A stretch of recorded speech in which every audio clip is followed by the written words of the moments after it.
We've heard it said time and time and time again. The farther away a boat is, the more the bottom of the boat will disappear, and you'll basically just see the mast of the boat. If you send a ship straight to the horizon, Right. eventually it begins to disappear until it's no longer visible beyond your horizon. Right. And you should ask yourself, what kind of surface would produce that result? That wouldn't happen if the Earth were flat. You would simply see the boat getting smaller and smaller and smaller as it went farther away, but you'd be able to see the whole thing with the same proportions. The world is curved.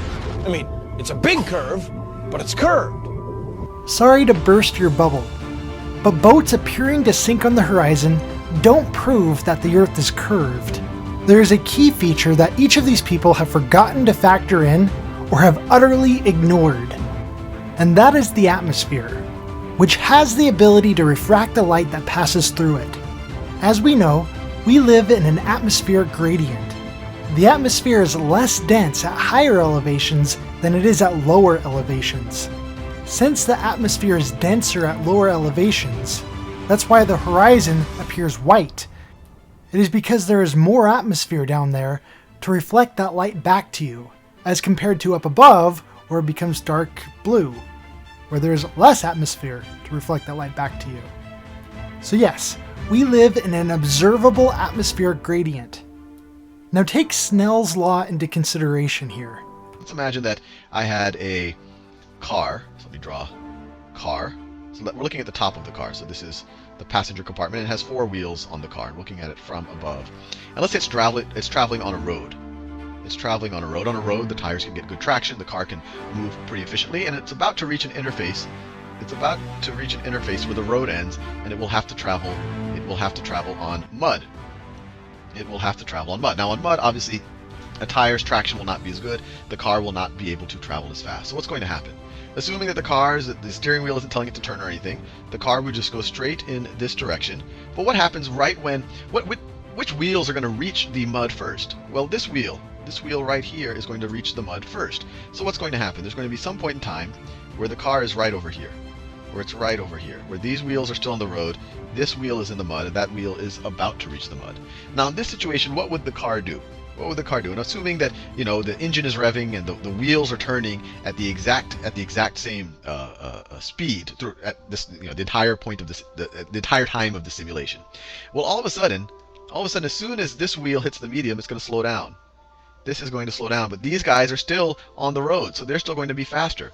So the right side of the car is going to move faster than the left side of the car. So what's that going to happen? I mean, this is you see this all the time. If the right side of you is moving faster than the left side of you, you're going to turn, and that's exactly what's going to happen to the car. The car is going to turn. It's going to turn in that direction. And so once it gets to the medium, it'll now travel. It'll now turn from the point of view from the car, turning to the right. But it'll now travel in this direction. It will be turned when it gets to that interface. Now, obviously, light doesn't have wheels and it doesn't deal with mud, but it's the same general idea. When I'm traveling from a faster medium to a slower medium, you can kind of imagine the wheels on that light on this side of it, closer to the vertical, hit the medium first, slow down so the light turns to the right. So according to Snell's law, when light travels through a medium of varying densities at an angle, it bends in the direction of the greater density. With that being the case, the sunlight that travels through the atmosphere is going to get bent downward toward the greater density. Alright, so how would that affect our view of a sailboat out on the horizon? I've got an experiment I want to show you to demonstrate exactly what we would see. Here I have 2 fish tanks, and I'm taking a picture looking through both fish tanks. Now this is our control image, just seeing the boat through plain water. Now here I'm shining a laser through the 2 fish tanks so you can see the light going straight.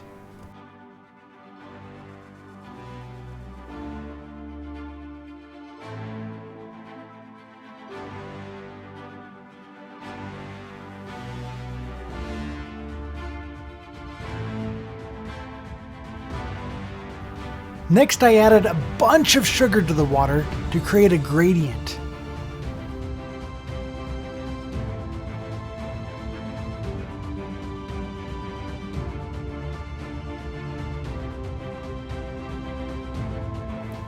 Now I'm going to shine a laser through the 2 fish tanks, and you can watch that light bend downward toward the greater density.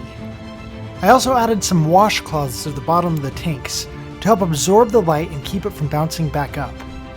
Now let me show you what the boat looks like when the light gets refracted downward. Here our camera is in the exact same location as our control image, and now we are looking through a density gradient.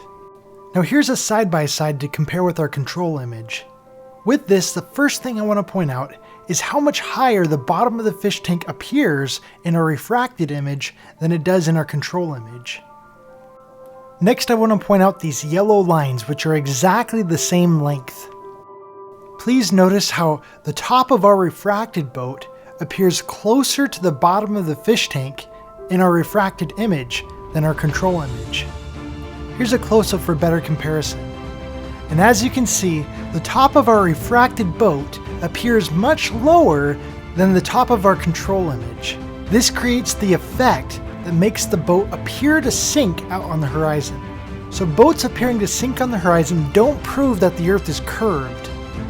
They only prove that we live within an atmospheric gradient. Further proof of this can be found when looking at faraway objects during different times of the year.